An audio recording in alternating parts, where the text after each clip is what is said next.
Sumainyo ang Panginoon. At sumaiyo rin. Ang mabuting balita ng Panginoon ayon kay San Mateo. Papuri sa iyo, Panginoon. Noong panahong iyon, sinabi ni Jesus sa kanyang mga alagad, "Pag-ingatan ninyo na huwag maging pakitang tao lamang ang paggawa ng mabuti.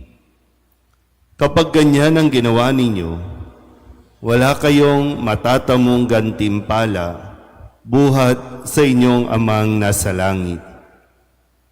Kaya nga, kapag naglilimos ka, huwag mo nang ipagmakaingay ito, katulad ng ginagawa ng mga mapagpaimbabaw doon sa sinagoga at sa mga lansangan. Ginagawa nila ito upang purihin sila ng mga tao. Sinasabi ko sa inyo, tinanggap na nila ang kanilang gantimpala.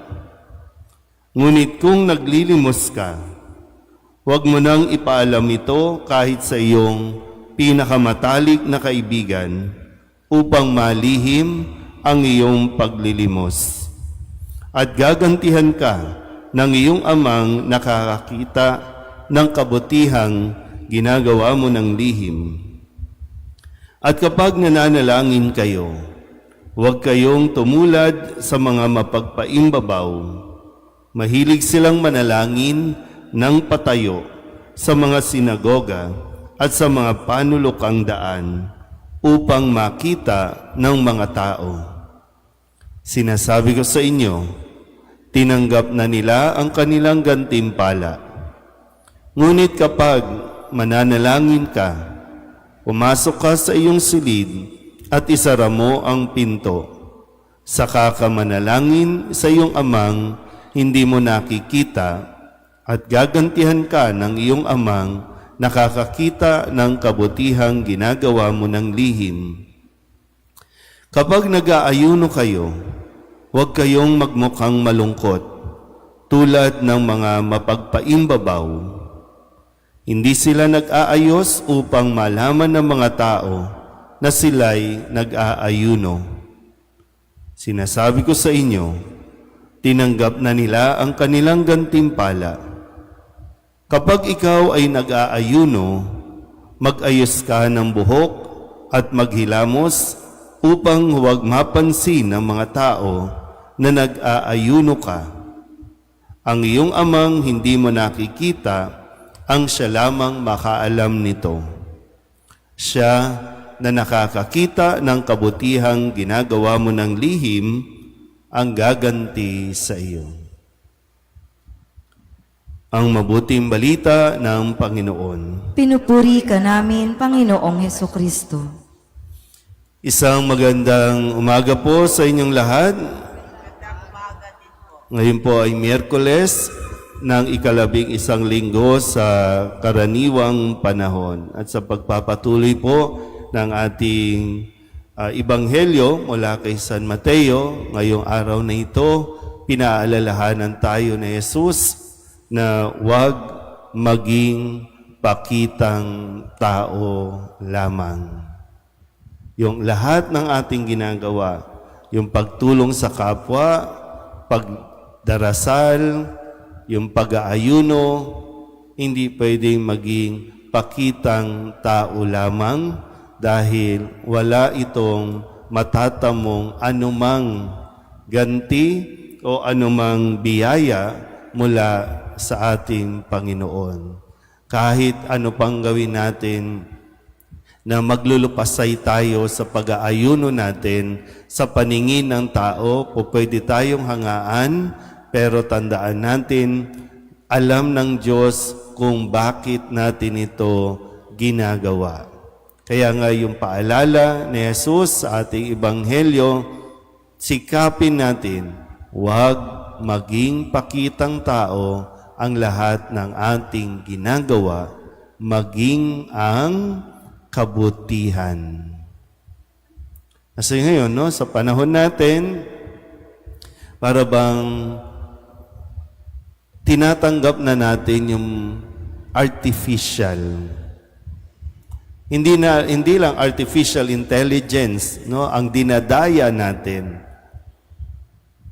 Pati yung ating pag-uugali, ginagawa nating artificial. Pakitang tao lang. Na marami, no, talagang sa paningin ng tao, napakabait, napaka-generous. Pero pag inisip mo, talaga bang mapagbigay ang taong ito? Generous ba talaga ito? O investor ito?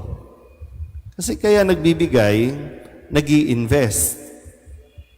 At pag nag-i-invest, nag-i-expect ito ng something in return pagdating ng araw. So, dahil ba nagbigay siya, mabait ka na? Dahil ba nagbigay siya, generous ka na? Pati pagkakawang gawa ngayon, pinagkakakitaan, ginagawa na nga lang content ngayon ang pagtulong sa kapwa. Pagtulong ba talaga yon? Kasi kailangan natin mamulat din, no? Dahil baka masanay tayo na pinipeke natin ang ating pong mga sarili. Baka makalimutan natin kung sino nga talaga tayo, yung identity natin, pag makakalimutan na natin. Sa sulat ni San Pablo sa mga taga-Corinto, maganda po itong paalala niya na kaya tayo binibiyayaan ng Diyos ng higit pa sa kailangan natin. Hindi para lang sa sarili natin, kundi ang sabi, para may magamit kayo sa pagkakawang gawa. Hindi naging madamot ang Diyos sa atin, inaasahan sa atin na hindi rin tayo magiging madamot. Naging totoo ang Diyos sa pagbibigay sa atin ng biyaya, kaya inaasahan din na maging totoo din tayo sa pagbabahagi ng ating mga natatanggap na biyaya. Huwag maging artificial lang. Huwag maging pakitang tao lamang ang ating pong gagawing pagtulong.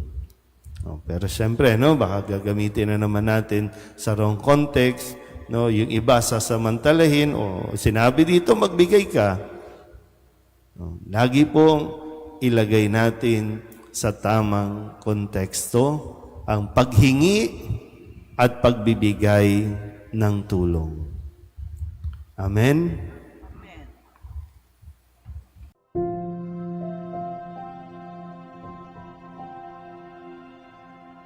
Amen.